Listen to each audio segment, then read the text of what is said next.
ایسا نہیں سمجھتا. اگر ہمارے دستور کے حساب سے ہم کو یہ آزادی ہے اور ہمارے اسلام کے حساب سے یہ آزادی ہے کہ ہم نے اللہ تعالیٰ کا شکر ماننے کے لیے 2 رکعت نماز پڑھ کے دعا کرنا چاہیے. ہم یہ دونوں کاموں سے دور ہے. اللہ غافلوں کی مدد نہیں کرتا. اعلان بتا دیا اس نے, میں غافلوں کی مدد نہیں کرتا. ہم غافل ہیں تو اس غفلت سے دور ہونے کے لیے کیا کرنا پڑے گا؟ دیش کے حالت کیا ہے آج؟ بجرنگ دل, بھاجپ, RSS, یہ سب جو تنظیم ہے, گاؤں میں کے لوگ دھنگانا کرنے والے نہیں ہیں.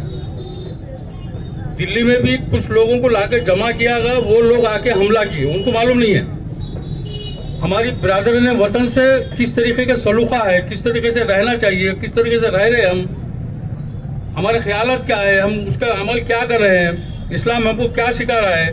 سب سے پہلے اگر ہم اس کے پاس پہنچ جائیں گے نا تو یہ باتیں بہت دور دور تک اللہ تعالیٰ اس کے ہر چیز کی حفاظت کرنے والا وہ ہے.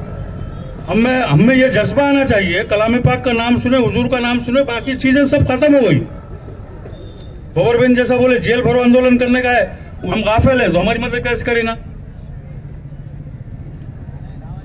آج ہمارے نوجوان بچوں کو موبائل کی سوا دوسرا کوئی یہ نہیں ہے. ہر کونے کونے میں جا کے دیکھو, 4 بچے مل کے موبائل کھیلتے بیٹھا لے.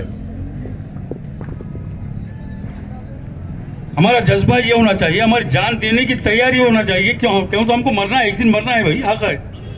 دنیا کے ہر مذہب نے مانا مرنا ہے. جب تک ہم ہمارے اعمال کو سدھاریں گے نہیں, ہم خود سدھریں گے نہیں, جب تک کہ یہ بات ہونے والی نہیں ہے.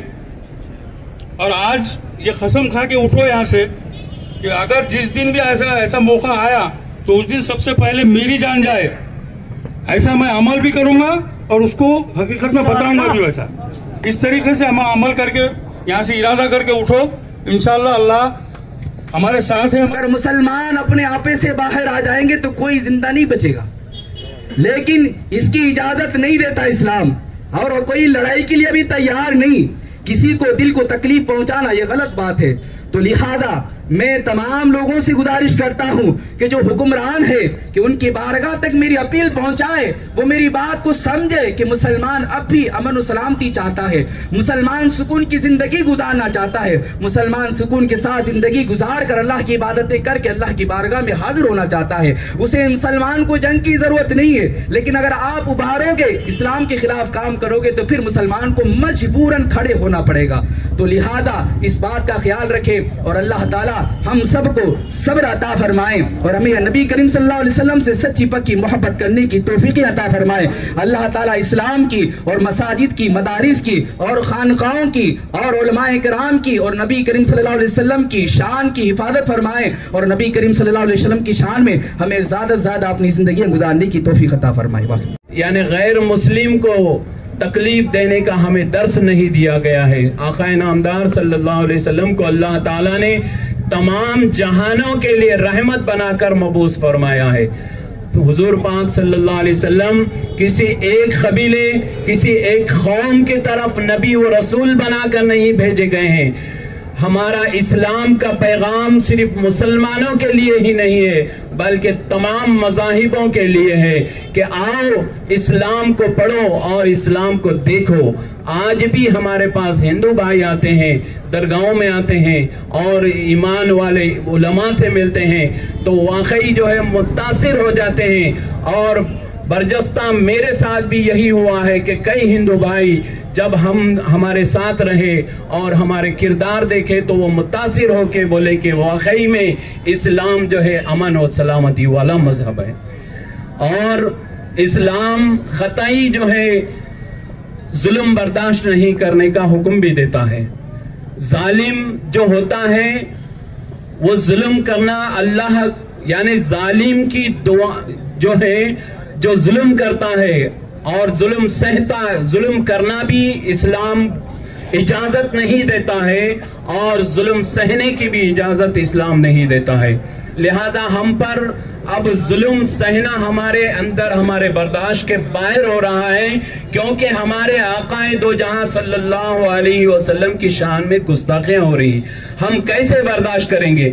ہماری جان لے لو, ہمارا مال لے لو, ہمارا سب کچھ لے لو لیکن ہمارے آقا کی شان میں ایک لفظ بھی تم مت نکالو. بخدا ہم تم سے کہتے ہیں کہ آپ جو ہے ہمیں گالیاں دو لیکن ہمارے آقا کو گالیاں دے یہ ہم ہرگز برداشت نہیں کریں گے.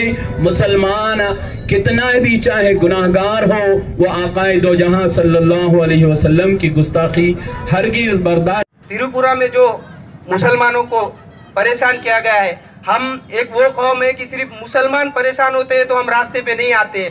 ہم کو ایک چیز اچھے سے پتا ہے کہ چاہے دنیا میں کوئی بھی سماج کا انسان پریشان ہو، چاہے دنیا میں کوئی بھی انسان پریشان ہو، اس کے لیے اس کی آواز بننے کے لیے مسلمان ہمیشہ تیار رہتا ہے. خندار شریف کی جانب سے تحفظ ناموں سے رسالت رضا اکیڈمی کی جانب سے خندار میں جو ہے تریپورہ میں جو مسلمانوں پر ظلم زیادتی ہوئی، 15 مساجد جلائی گئیں اور قرآن مقدس کو بھی نظر آتش کیا گیا اور پیغمبر اسلام حضرت محمد مصطفیٰ صلی اللہ علیہ وسلم کی شان میں گستاخانہ الفاظ بولے گئے. اسی ضمن میں ہم یہاں پر دھرنا آندولن کیے اور تحصیلدار صاحب کو میمورنڈم پیش کیے. ہم سب تحصیلدار صاحب سے یہ گزارش کرتے ہیں کہ ہماری اس آواز کو پارلیمنٹ تک اوپر تک پہنچائی جائے، پریزیڈنٹ آف انڈیا تک پہنچائی جائے اور جو ہے جو بھی تریپورہ کے اندر مسلمانوں کا جانی مالی نقصان ہوا ہے اس کی بھرپائی ہو اور جو لوگ جو فساد کیے ہیں وشو ہندو پریشد، بجرنگ دل، RSS یہ تمام فرقے کے لوگوں کو سخت پابند کیا جائے اور جو خاطی ہیں انہیں سخت سے سخت سزا دی جائے اور آئندہ کوئی ایسے فسادات نہ کرے. حکومت جو ہے یہ قدم اٹھائے اور ہم یہی گزارش کرتے ہیں اور خندار کے تمام میڈیا والے اور پولیس والوں کا جو ہے شکریہ ادا کرتے ہیں. شام سندر شندے صاحب جی بھی جو ہے یہاں پر آ کر ٹمبا دیے، آمدار صاحب اور جو ہے محمد حامد الدین صاحب MIM کے صدر ہیں، آپ نے بھی جو ہے ہمارے دھرنا آندولن کو پاٹمبا دیا ہے. ہم سبھی کا شکریہ ادا کرتے ہیں اور ساری سیکولر پارٹیاں جو ہمارے دھرنے کو پاٹمبا دیے ہیں ہم سبھی انہی کا شکریہ ادا کرتے ہیں.